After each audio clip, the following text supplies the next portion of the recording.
Hello and welcome to Deliverable 6.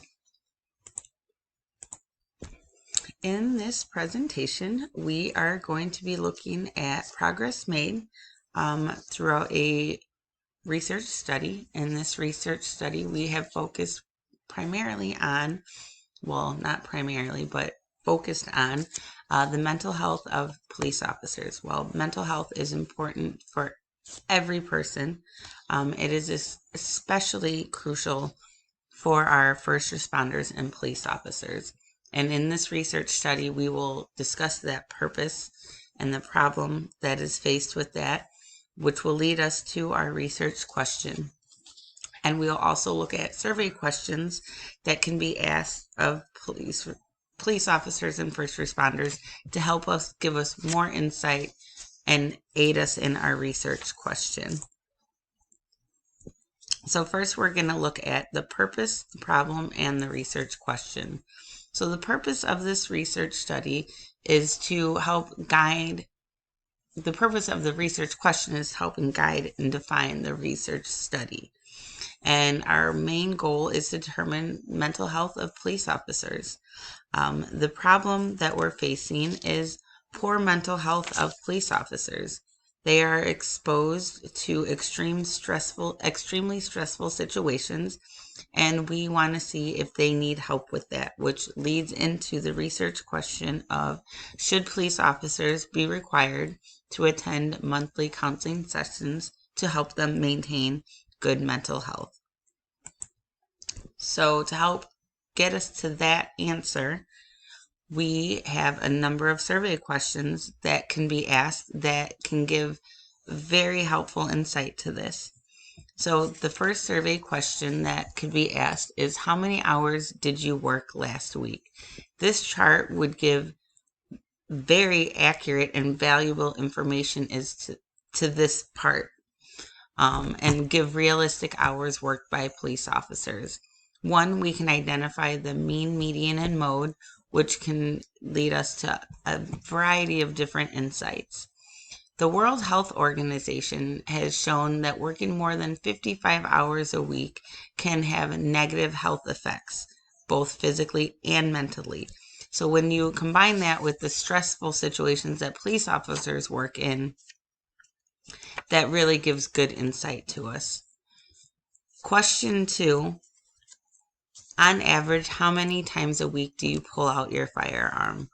Not a normal question you would ask most people, but for police officers, when we are investigating their mental health, this is a huge question to ask. They are exposed to extreme situations that many people are not exposed to, which are traumatic events, and those can lead to certain and severe mental health issues such as anxiety and PTSD. And this chart can give a very good representation of that. Question 3, how many years have you been a police officer? Police officers have one of the most stressful jobs, along with many surveys and different organizations. Glassdoor has ranked being police officer in the top 5 most stressful jobs.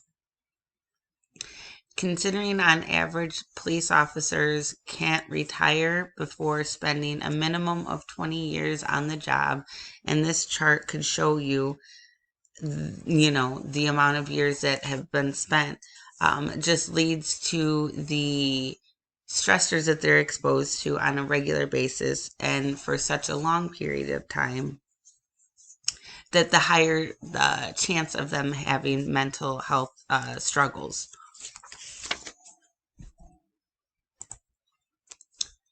Another question that many people wouldn't be asked, but how many murders or homicides have you responded to? And this is not a question many people, like I said, have been faced with, and this chart is can again give a very good representation depending on areas of what these police officers are faced with. Many studies have shown that individuals who experience or are exposed to homicides are more likely to show symptoms of PTSD or other mental health issues. Again, stressing the need for counseling for police officers. This is especially more violent or is more important in violent cities. Last year alone, or in 2022, yes, last year, Chicago had 695 homicides. That's almost an average of 2 people a day being killed that these police officers are having to respond to, which again just gives more valuable insight to that research question of, do these police officers need regularly mental health counseling sessions? Question 5.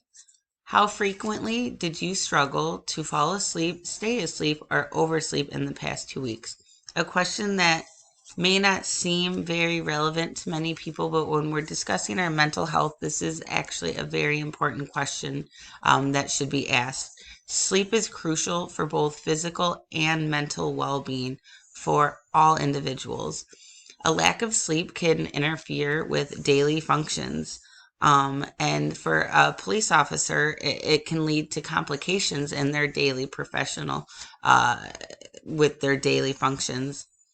And compared to other professions, police officers report less total sleep and worse sleep quality, which leads to a higher risk for mental health struggles such as alcoholism, PTSD, anxiety, and depression. Question 6. How often have you felt overly tired in the last 2 weeks or had little to no energy? Again, this one ties in with the last question, and you can see in the chart what could be a very good representation of the struggle that people face with sleeping, which can go right back to their mental health and their well-being and their job. And police officers have a very stressful job, and all of these things tie very much into that. Question 7. I feel I can openly reach out for counseling without fear of negative feedback from my superiors. True or false? Now, there's a huge stigma for police officers when it comes to reaching out for help, unfortunately.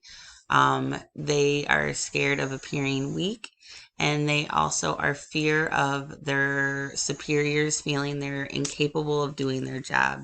So while this is a very good question to ask, unfortunately, the struggle with this is everyone answering it the right way, the truthful way?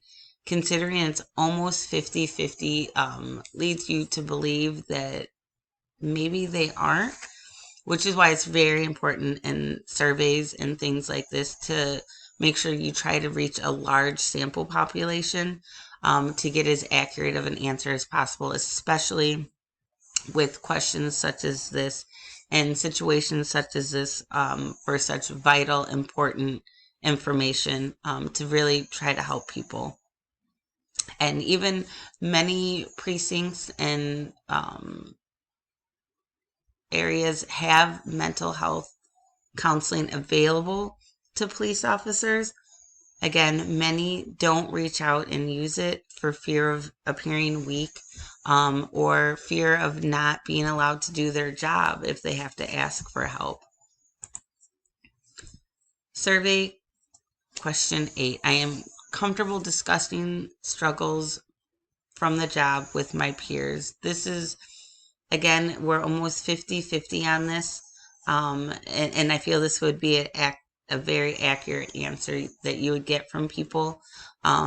Being able to confide in your peers is very important, especially for police officers, in any position, any career. But I feel people are also very scared, again, to reach out to someone that they work with because they don't want to appear weak or incompetent. However, peer support is extremely important for mental health. When you can find those groups and be a part of those situations, You can be with people who understand similar experiences and challenges, and they can show empathy, which for police officers and first responders who are exposed to extreme situations and stressors, this is a very important one, to help them be able to create a safe space and fear of no judgment. Question 10. I feel my quality of life is important to my superiors. This is important for not just police officers, but everyone. And again, we made this a true-false question, and it's almost 50-50. And I feel that would be a very accurate response that you would get from people. But work-life balance is extremely important to mental health. Helps the overall well-being of health and happiness. It's proven having a healthy work-life balance ensures that officers can perform effectively. It reduces stress, avoids burnout, and people enjoy their career. And I don't know about you, but I would much rather have a police officer that's happy in their life and less stress when they're coming to help me than not. This is a very important question to ask of police officers, considering the amount of hours that they work and the amount of stresses that they encounter. The last question, I think, is probably an extremely important one to be asked by police officers, of police officers. And again, it's almost a 50-50, and I think this would be a very accurate answer. But it's, do they feel safe in their working environment? Yes or no? Feeling unsafe can lead and contribute to mental illnesses such as depression, stress, and anxiety. Police officers find themselves in very dangerous situations. Importance of them needing to be well equipped and well trained, which will add to their feeling safer in their environment, and that helps in their mental health, which it's a big snowball effect. It helps everyone. So this is an important part, the training and being well equipped. And then especially in this time, homicide rate in many areas and overall in the United States has increased by 7%, and deadly shootings are up by 80% in large cities throughout the country, which just stresses the importance of police officers being well equipped and well trained and given the mental health counseling to help with everything that they have to go through. In conclusion, this report hopefully has expressed the extreme situations that police officers are exposed to, and this can lead to a large variety of mental illness, PTSD, anxiety, depression, alcohol abuse, and in some cases, suicide. This research is extremely important, and really needs to be given more time. The survey questions help provide insight, and gave hopefully some visual data of what could be real information to support this research question. But I think this is a very important research question that really should be addressed of, should police officers be required to attend monthly counseling sessions to help with their mental health? Because without police officers, who are we going to call when we need help? And we need to make sure they're okay so they can help us. Thank you.